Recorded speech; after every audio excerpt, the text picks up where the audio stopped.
प्रभारी विमल शर्मा जी से, लोकसभा के संयोजक रामपाल नेहरा जी से, बड़ौद के विधायक करेंगे।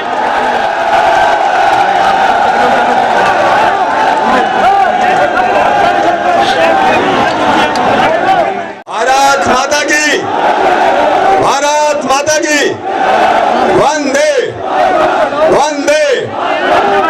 आदरणीय भाइयों और बहनों, सभी नौजवान मित्रों, सबसे पहले आप सबकी तरफ से मैं उत्तर प्रदेश की बहुत यशस्वी और तपस्वी माननीय मुख्यमंत्री जी, हमारे मार्गदर्शक आदरणीय श्री योगी आदित्यनाथ जी का हार्दिक स्वागत करता हूं। उनका आभार भी व्यक्त करता हूं। ये उनका 5वां दौरा है इस बागपत जिले के लिए। हमारे बहुत ही सम्मानित मंच, हमारे सारे सम्मान्य विधायक, पूर्व विधायक, बहुत ही सम्मानित मंच, मेरे सामने बैठे हुए भाइयों बहनों और मीडिया के मित्रों, मैं सबसे पहले बाबा श्यामल और चौधरी चरण सिंह योद्धाओं और किसानों की इस पवित्र भूमि पर आदरणीय योगी आदित्यनाथ। भारत माता की।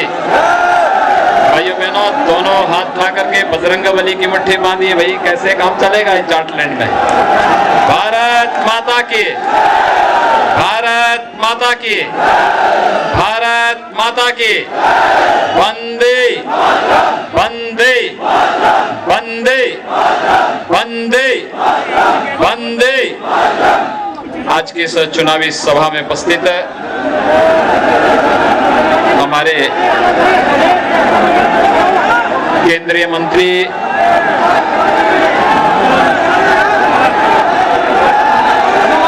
बागपत लोकसभा सीट से लोकप्रिय सांसद और वर्तमान में प्रत्याशी डॉक्टर सत्यपाल सिंह जी, माननीय सांसद श्री प्रवीण निषाद जी, लोकसभा के प्रभारी विमल शर्मा जी, लोकसभा के संयोजक श्री रामपाल नेहरा जी, जिला प्रभारी चौधरी देवेंद्र सिंह जी, माननीय विधायक श्री केपी मलिक जी, श्री सहेंद्र सिंह रमाला जी, योगेश धामा जी, जितेंद्र सिंह जी, डॉक्टर मंजू शिवाज जी, सत्येंद्र तुगाना जी, पूर्व विधायक लोकेश दीक्षित जी, पूर्व विधायक सत्येंद्र सोलंकी जी, पूर्व विधायक साहब सिंह जी, पूर्व विधायक जगत सिंह जी, नगर पालिका अध्यक्ष बड़ौद से अमित राणा जी, आज के इस कार्यक्रम में उपस्थित श्रीमती अलका तोमर जी, जिलाध्यक्ष बागपत से वेदपाल उपाध्याय जी, नीरज शर्मा जी, सुभाष पहलवान जी, और आज के इस कार्यक्रम में उपस्थित भारतीय जनता पार्टी के सभी पदाधिकारी, बागपत संसदीय क्षेत्र के इस बड़ौद विधानसभा क्षेत्र से जुड़े हुए सभी युवा उत्साही भाइयों बहनों, मैं आप सबके उत्साह के लिए आप सबका हृदय से अभिनंदन करता हूं, आप सबका स्वागत करता हूं। भाइयों बहनों, 2 दिन में प्रदेश से बाहर था। असम, उड़ीसा और कल मुझे तेलंगाना और आंध्र प्रदेश में जाने का अवसर प्राप्त हुआ था। आप देखेंगे असम देश के पूर्व में क्षेत्र, पूर्वोत्तर के क्षेत्र में है, उड़ीसा पूरब में है और तेलंगाना और आंध्र प्रदेश के सुदूर दक्षिण में है। पूरे देश के अंदर वर्तमान में जवान हो, बुजुर्ग हो, महिला हो, पुरुष हो, उत्तर हो, दक्षिण हो, पूरब हो, पश्चिम हो, हर एक के मुंह पर एक ही नाम है और प्रधानमंत्री के रूप में श्री नरेंद्र मोदी जी को इस देश की जनता देखना चाहती है। सचमुच ये उत्साह सर्वत्र जो देखने को मिल रहा है, ये इसलिए जो हमने कहा वो किया। भाइयों बहनों, ये बहुत बड़ी बात होती है।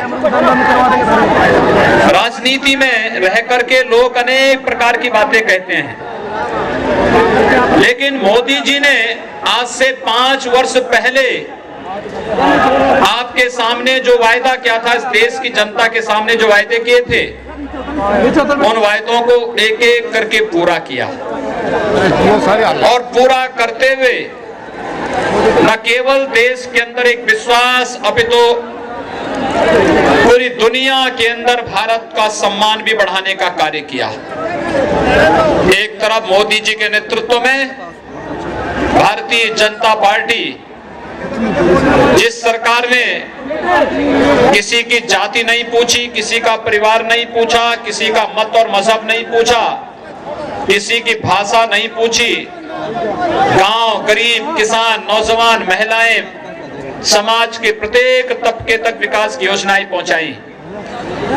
जिन गरीबों के पास मकान नहीं, ऐसे 1.5 करोड़ गरीबों को मकान, जिन गरीबों के पास शौचालय नहीं, ऐसे 9.5 करोड़ परिवारों को शौचालय, जिन गरीबों के पास विद्युत के कनेक्शन नहीं, ऐसे 4 करोड़ परिवारों को विद्युत के कनेक्शन, जिन परिवारों के पास रसोई गैस के कनेक्शन नहीं, ऐसे 7 करोड़ गरीब महिलाओं को रसोई गैस के कनेक्शन, जिन गरीबों के बैंकों में खाते नहीं थे, ऐसे गरीबों के 37 करोड़ लोगों के गरीबों के बैंक में खाते खुलवाने की व्यवस्था, लघु और सीमांत किसानों में 12.5 करोड़ परिवारों के लिए प्रधानमंत्री किसान सम्मान निधि के माध्यम से उन किसानों को 6,000 रुपए सालाना उनके अकाउंट में सीधे भेजने की व्यवस्था और 60 करोड़ लोगों को देश के अंदर आयुष्मान भारत में 5 लाख रुपए सालाना चिकित्सा सुविधा की निःशुल्क व्यवस्था कराने का कार्य जहां मोदी जी के नेतृत्व में भारतीय जनता पार्टी की सरकार ने किया, वहीं नौजवानों के लिए प्रधानमंत्री स्किल डेवलपमेंट, स्टैंड अप योजना, स्टार्टअप योजना, प्रधानमंत्री डिजिटल योजना, मेक इन इंडिया की योजना और न जाने कितनी योजनाओं को देकर के पूरे देश के अंदर युवाओं के सामने एक नया उत्साह और एक नई दिशा देने का कार्य अगर किसी ने किया, प्रधानमंत्री मोदी जी ने किया। भाइयों बहनों, देश का सम्मान दुनिया के अंदर प्रधानमंत्री मोदी जी ने बढ़ाया। मुझे याद है अभी 21, 22, 23 जनवरी को वाराणसी में 15वां प्रवासी भारतीय दिवस का आयोजन हुआ था। इस प्रवासी भारतीय दिवस के कार्यक्रम में 76 देशों के 7,500 से प्रवासी भारतीय और भारतवंशी भाग लिए थे। अलग अलग ग्रुपों से, अलग अलग देश के लोगों से मुझे मिलने का अवसर प्राप्त हुआ था और जब मैं उन सभी अलग अलग ग्रुप के साथ मिला, मैंने उन लोगों से पूछा कि क्या परिवर्तन आपको दिखाई देता है। हर एक भारतवासी और हर एक अप्रवासी भारतीय इस बात को कहता था कि 2014 के पहले हम दुनिया के अंदर किसी दूतावास में जाते थे तो दुनिया के लोग हमें हे दृष्टि से देखते थे, लेकिन 2014 के बाद परिवर्तन हुआ। 2014 के बाद जब मोदी जी प्रधानमंत्री बने, आज जब हम अपना पासपोर्ट लेकर के किसी दूतावास में जाते हैं तो भाइयों बहनों, दूतावास के अधिकारी बड़े सम्मान के साथ पूछते हैं, क्या आप उस भारत के निवासी हैं? पीएम मोदी के इंडिया से हैं? पीएम मोदी के भारत से जब बात आती है तो दुनिया के अंदर रहने वाले 2.5 करोड़ से अधिक भारत अप्रवासी भारतीयों और भारतवंशियों का सम्मान सिर्फ उनका सिर सम्मान के साथ ऊपर उठता है। वे बड़े गर्व के साथ कहते हैं कि प्रधानमंत्री मोदी के कारण आज हमारा सम्मान बढ़ा है। भाइयों बहनों, मैं जानना चाहता हूं, यही बागपत संसदीय क्षेत्र है। सचमुच ये संसदीय क्षेत्र महान संसदीय क्षेत्र है, जिसने देश को महान किसान नेता चौधरी चरण सिंह दिए। लेकिन भाइयों बहनों, आवश्यक नहीं कि किसी महान नेता की विरासत भी महान ही हो, ये होता नहीं है। और ये आज आप देख सकते हैं, चौधरी चरण सिंह जी ने बहुत अच्छा काम किया किसानों के लिए। लेकिन भाइयों, 30 वर्षों से रमाना चीनी मिल विस्तारीकरण की बाट जो रही थी, चौधरी अजीत सिंह को 5 बार अपने सांसद चुन करके भेजा, उन्होंने एक भी बार इसकी पैरवी नहीं की। मैं अभिनंदन करूंगा डॉक्टर सत्यपाल सिंह जी का, एक ही बार में रमाला चीनी मिल का विस्तारीकरण आप सबको करके दिखा दिया। देश के अंदर सबसे ज्यादा खराब पेमेंट वाली चीनी मिलों थी मलकपुर चीनी मिल और मोदीपुरम की चीनी मिल। बड़ी कठिनाई थी। लोग बोलते थे जब भी कोई कार्रवाई करता था कोर्ट में चला जाता था, कोर्ट का स्टे उन्हें मिल जाता था। लेकिन चौधरी सत्यपाल सिंह जी ने हिम्मत नहीं हारी और उन्होंने कहा कि हर हाल में पेमेंट करना होगा। और मलकपुर चीनी मिल पहली बार हुआ जब मलकपुर चीनी मिल पूरा गन्ना मूल्य का भुगतान कराई है।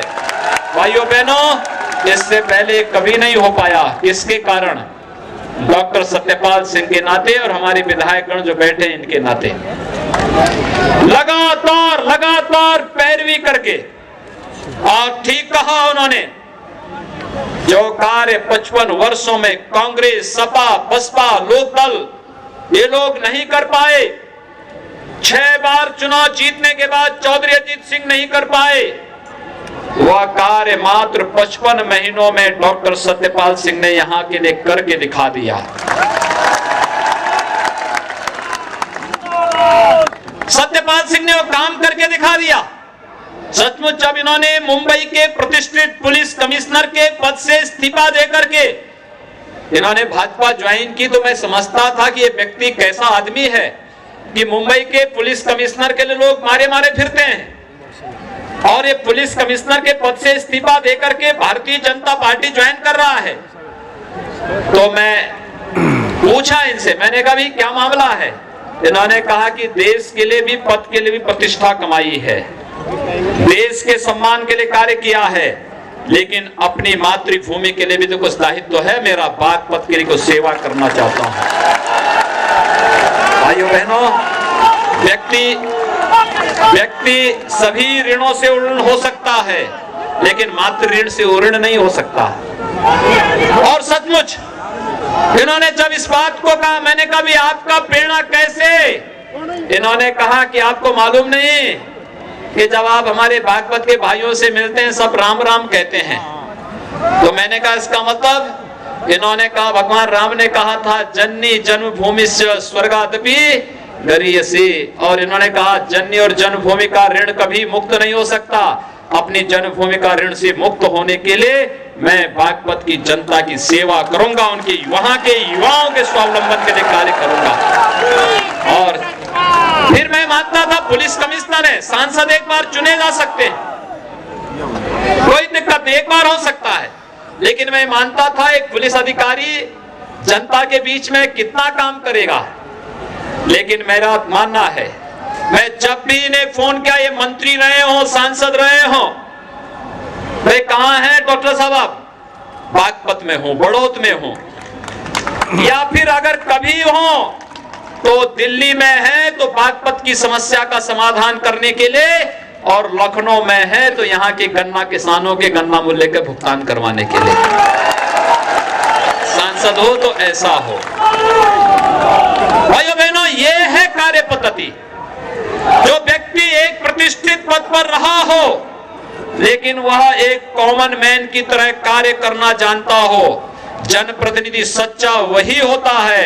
और डॉक्टर सत्यपाल सिंह जी ने सांसद के रूप में, मंत्री के रूप में उन दायित्वों का ईमानदारी पूर्वक निर्वहन किया और मोदी जी के एक प्रतिनिधि के रूप में बागपत क्षेत्र की सेवाएं की हैं। अब बागपत के लोगों को तय करना होगा। आपने देखा होगा डॉक्टर सत्यपाल सिंह 5 साल से सांसद हैं।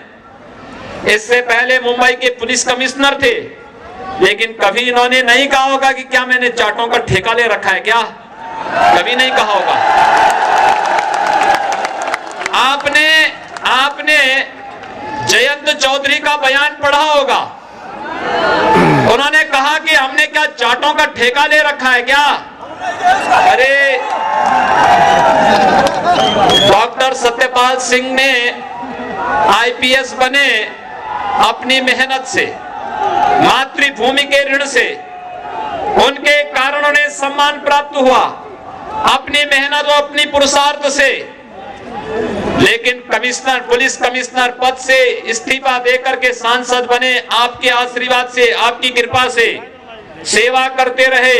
कभी नहीं कहा कि क्या हमने ठेका ले रखा है क्या। इससे बड़ा अपमान जाटों का क्या हो सकता है। और भाइयों बहनों, मैं इसलिए कहता हूं क्योंकि जाट का मतलब स्वाभिमान और सम्मान का प्रतीक। जाट का मतलब जो अपनी जवानी देश की सुरक्षा में पूरी जवानी लगा देता है, जो नौजवान अपनी पूरी जवानी देश की सुरक्षा के लिए लगाता है, और जो जवान भर्ती नहीं होता वह अपनी मेहनत से, अपने पसीने से अपनी खेती को सींच करके सोना उगाने का काम करता है, वह नाम है जाट का। जिसने अपने पुरुषार्थ का परिचय दिया है, आज उसके स्वाभिमान को ललकारने वाला व्यक्ति जो आपके नाम पर राजनीति करता है, वह व्यक्ति आज आपके स्वाभिमान को स्वयं ललकार रहा है। जाटों को ऐसे समझता है जैसे ठेकेदारी करने का काम कर रहे हो। भाइयों बहनों, ऐसे सम्मान के साथ खिलवाड़ करने वाले लोगों को एक सिरे से खारिज किए जाने की आवश्यकता है। ये लोग विकास नहीं विनाश के पक्षधर हैं। और देखा होगा इनके वास्तविक चरित्र को, आपने इनके चरित्र को देखा होगा। मुजफ्फरनगर में जब सचिन और गौरव नाम के 2 नौजवान मारे गए थे, वे भी भाइयों बहनों जाट ही थे, कोई और नहीं थे। तब चौधरी अजीत सिंह और चौधरी जयंत उस समय किसके पक्ष में खड़े थे। और कल सहारनपुर के मंच पे भी आपने सुना होगा उन्होंने क्या कहा है। कल भी यही कह रहे थे, वे किसके साथ में हैं, वे आपके साथ कभी नहीं खड़े होंगे, नहीं खड़े होंगे। भाइयों बहनों, मैं फिर आपसे यही कहूंगा, हम सबके सामने एक अवसर है। जिन लोगों ने बागपत के सम्मान के साथ खिलवाड़ किया है, जाट समुदाय के सम्मान को रौंदने का कार्य किया है, उन्हें माफ किए जाने की आवश्यकता नहीं, कतई माफ किए जाने की आवश्यकता नहीं। मैं देख रहा था एक दिन उत्तर प्रदेश पुलिस की भर्ती निकली और मुझे डॉक्टर सत्यपाल सिंह जी ने बधाई दी, कहा कि हमारे संसदीय क्षेत्र के एक गांव के 29 लड़के भर्ती हुए हैं। मैंने कहा भी ये भर्ती इसलिए हो रही है क्योंकि भारतीय जनता पार्टी की सरकार है। सपा की सरकार और बसपा की सरकार होती तो क्या होता, एक परिवार के लोग झोला निकल करके निकल गए होते वसूली में। और मैं कहता हूं ये 29 जवान जो एक ही गांव के भर्ती हुए हैं, इसलिए भर्ती हुए हैं क्योंकि वे योग्य थे। उन्होंने किसी को पैसा नहीं दिया, लेकिन नौजवानों को हमें आवश्यकता है और नौजवानों का सम्मान होना चाहिए। और नौजवानों के सम्मान की रक्षा की खातिर हमारी सरकार ने पुलिस की भर्तियों में पारदर्शिता दिखाई, ईमानदारी के साथ भर्ती हुई। तो बागपत के एक ही गांव के 29 नौजवान भर्ती हो गए और देखते देखते सैकड़ों नौजवान बागपत संसदीय क्षेत्र के भर्ती होते हैं। अब चौधरी अजीत सिंह और जयंत चौधरी न करा पाते हो तो गलती उनकी है। डॉक्टर सत्यपाल सिंह के समय ईमानदारी के साथ कार्य होकर के अगर यहाँ के नौजवानों का सम्मान बढ़ रहा है तो भाइयों बहनों, आप सबको इस बात का श्रेय जाता है क्योंकि डॉक्टर सत्यपाल सिंह को चुनाव जिता करके आपने भेजा है। क्योंकि ये श्रेय तो आप ही को जाता है। अगर यहां विकास होता है, यहां पर हरिद्वार जाने के लिए, दिल्ली जाने के लिए 4 लेन मिलती है। एक दिन अचानक डॉक्टर सत्यपाल सिंह जी रात्रि में लखनऊ मेरे पास आ गए। मैंने कहा भी क्या है कमिश्नर साहब, कैसे रात्रि में आ गए? कहा कि नहीं, मैं रात्रि को यहीं रहूंगा। मैंने कहा क्या है बताओ? कहा बड़ौद में मेट्रो लेके जाना है, और मुझे लगता बड़ौद के लोगों को जानकारी नहीं। मैंने कहा भी आप कह रहे हैं तो जरूर होगा भाई, ये काम तो जरूर होगा, आगे बढ़ेगा। भाइयों बहनों, जहां पर विकास के लिए तमन्ना हो, जनप्रतिनिधि वही चुना जाना चाहिए, और मुझे लगता है वह जज्बा है डॉक्टर सत्यपाल सिंह का। उनकी निष्ठा पे कोई संदेह नहीं किया जा सकता, उनकी ईमानदारी पर। उनके 3 दशक के अधिक कार्यकाल के दौरान उन्होंने भारतीय पुलिस सेवा में अपनी सेवाएं दी। कोई प्रश्न नहीं उठा सकता, एक दाग नहीं लगा सकता। और जिस पार्टी का वर्ण किया है, एक बार वर्ण कर लिया तो भारतीय जनता पार्टी के साथ ही आज भी जुड़े हुए हैं, कहीं टस से मस नहीं हो पाए। लेकिन चौधरी चरण सिंह जी की विरासत को कौन लोग कलंकित कर रहे हैं?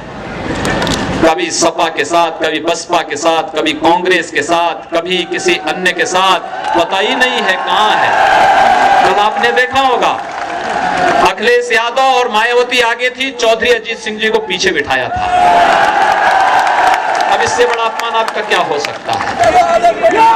कितना बड़ा अपमान होता है? यानी यही सम्मान रह गया क्या?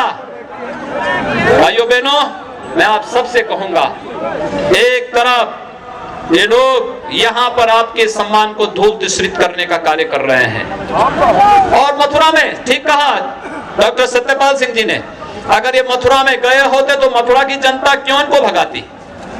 मथुरा की जनता ने क्यों हेमा मालिनी को चुनाव जिता दिया?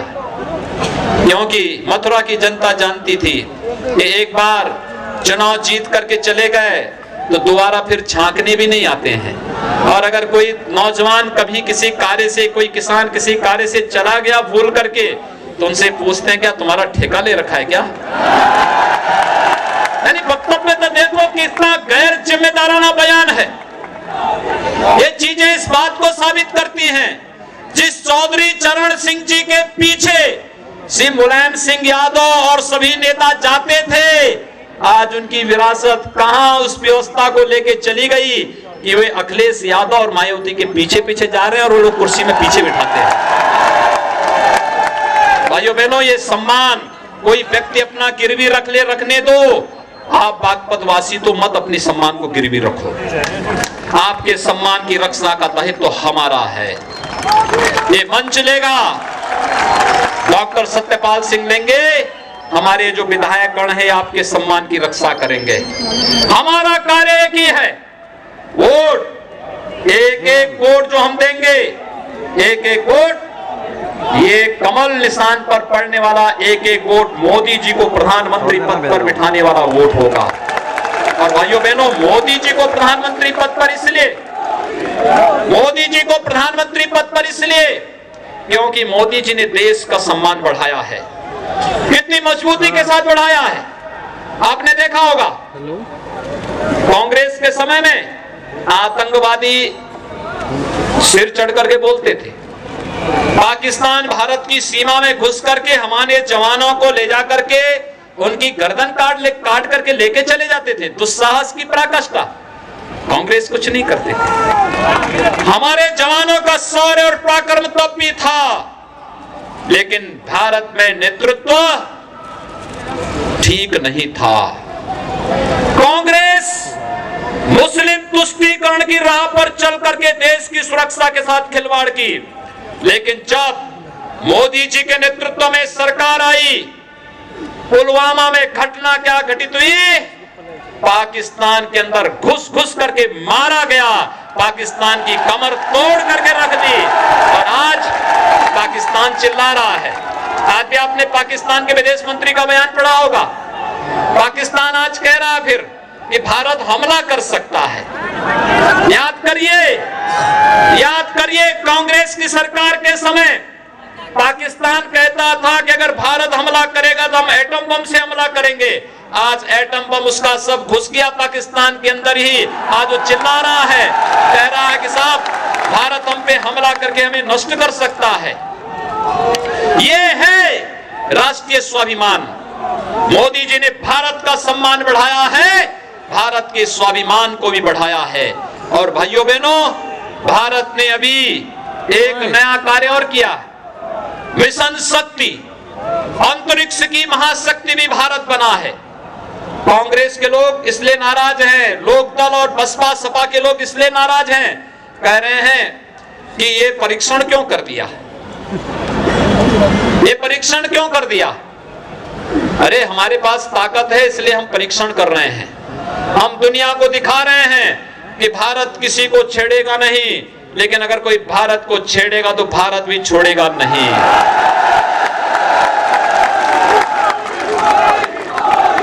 ताकत है, ताकत का एहसास कराएंगे। हमारे पास ताकत होगी तो हम भारत के 130 करोड़ लोगों की सुरक्षा करेंगे, लेकिन अगर हमारे पास ताकत नहीं होगी तो भाइयों बहनों ये 130 करोड़ लोगों का क्या होगा। सपा, बसपा, कांग्रेस, लोकदल, ये सभी लोग 130 करोड़ जनता की सुरक्षा के साथ खिलवाड़ कर रहे हैं, उनके स्वाभिमान और उनके सम्मान के साथ खिलवाड़ कर रहे हैं, नौजवानों के भविष्य के साथ खिलवाड़ कर रहे हैं। और भाइयों बहनों, इसीलिए हम आपसे कहने के लिए आए हैं, जो कांग्रेस देश की सुरक्षा नहीं कर सकती, कांग्रेस का घोषणा पत्र आपने देखा होगा, यानी कांग्रेस का मतलब यहां लोकदल से ही मतलब है। लोकदल के साथ ही सब एक ही थैले के चट्टे बट्टे हैं, सब कोई अलग नहीं है। ये सब चोर चोर मौसेरे भाई, कोई अलग अलग नहीं है इनमें से। ये देश को लूटने वाले लोग हैं, नौजवानों के भविष्य के साथ खिलवाड़ करने वाले लोग हैं, किसानों को आत्महत्या के लिए प्रेरित करने वाले लोग हैं। इन्होंने संसाधनों पर जो लूट मचाई थी, याद करिए चौधरी अजीत सिंह उस मंत्रिमंडल में थे जिसमें कॉमनवेल्थ का घोटाला हुआ था, 2G का घोटाला हुआ था और कोल घोटाला हुआ था। घोटाले की नई परत दर परत निकलती भी दिखाई दे रही थी। चौधरी अजीत सिंह भी उस मंत्रिमंडल के हिस्से थे। यानी इनका गठबंधन ही भ्रष्टाचार का गठबंधन है और एक दूसरे के साथ सहयोगी बनकर के एक दूसरे के काले कारनामों को छुपाने के लिए आज एक दूसरे का सहयोग कर रहे हैं। और मोदी जी को इसलिए रोकना चाहते हैं जिससे मोदी जी भ्रष्टाचार पर प्रहार न कर सके, जिससे मोदी जी आतंकवाद को समाप्त न कर सके, जिससे मोदी जी किसी प्रकार की अराजकता को मजबूती के साथ रोक न सके, जिससे मोदी जी नौजवानों के भविष्य के लिए कोई अच्छी योजना न लेकर आ सके और जिससे मोदी जी किसानों के भविष्य के लिए कोई अच्छा कार्य न कर सके। इसलिए गठबंधन एक कर रहे हैं। कांग्रेस का घोषणा पत्र आपने देखा होगा, यानी मैं देख के ताज्जुब कर रहा था, कैसी स्थिति थी। राहुल गांधी केरल गए और केरल में उन्होंने एक संसदीय सीट पर नामांकन किया। यह हर एक व्यक्ति का अधिकार है, वह कहीं से भी चुनाव लड़ सकता है, लेकिन वहां कांग्रेस का एक भी झंडा नहीं था। वो हरा झंडा चांद सितारे के साथ हरे झंडे को लेकर के, मुस्लिम लीग के झंडे को लेकर के नामांकन करने निकले थे। भाइयों बहनों, ये मुस्लिम लीग कौन दल है? ये मुस्लिम लीग वही दल है जो इस देश का विभाजन का कारण था, जिसने 1947 में देश का विभाजन किया था। वह मुस्लिम लीग आज कांग्रेस का सरपरस्त बना हुआ है और कांग्रेस के लोग उसके साथ गलबमियां कह करके, उसको गले लगा करके आखिर इस देश के अंदर क्या संदेश देना चाहते हैं? कांग्रेस का हाथ देशद्रोहियों के साथ है। कांग्रेस का मैनिफेस्टो इस बात का उदाहरण है। सपा, बसपा, लोकदल, ये सभी के सब उसी एक मार्ग के राही हैं जो राष्ट्रीय सुरक्षा के साथ खिलवाड़ कर रहे हैं, विकास को बाधित कर रहे हैं, अराजकता पैदा करना चाहते हैं।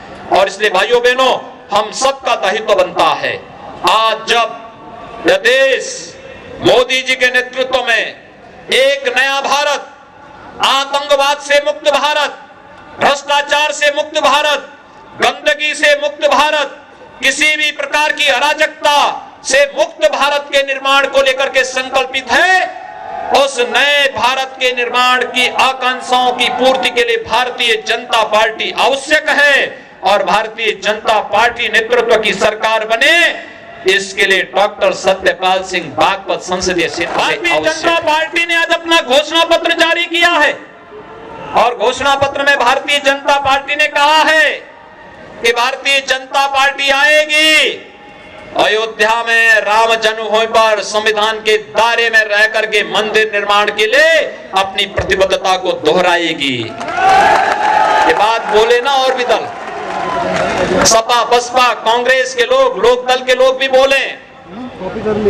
हम लोग 2 वर्षों से हैं भाइयों बहनों, पहले 2 वर्ष पहले यहाँ की स्थिति क्या थी, बहन बेटियों की इज्जत कितनी खतरे में थी।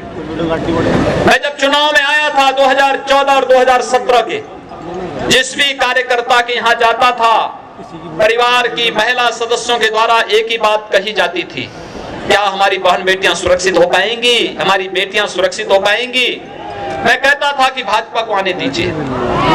और भाइयों बहनों, आज बहन बेटियों की इज्जत के साथ कोई खिलवाड़ नहीं कर सकता, पर्व और त्योहारों पर कोई उपद्रव नहीं कर सकता। आज कावड़ यात्रा भी बड़ी धूमधाम से आप लेकर के जाइए, कोई रोक टोक नहीं, कोई रोक टोक नहीं।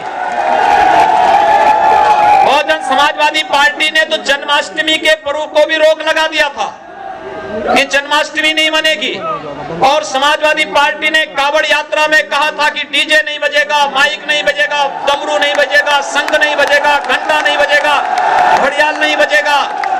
तो मैंने उन अधिकारियों से कहा, मैंने कहा भी ये भगवान शिव की यात्रा है, भगवान शिव भक्तों को मस्ती के साथ जाने दो, उनको छेड़ो मत। मैं सपा के लोगों से भी कहता था, मैंने कहा देखो शिव भक्तों को छेड़ोगे ऐसा श्राप देंगे कि फिर पनप नहीं पाओगे।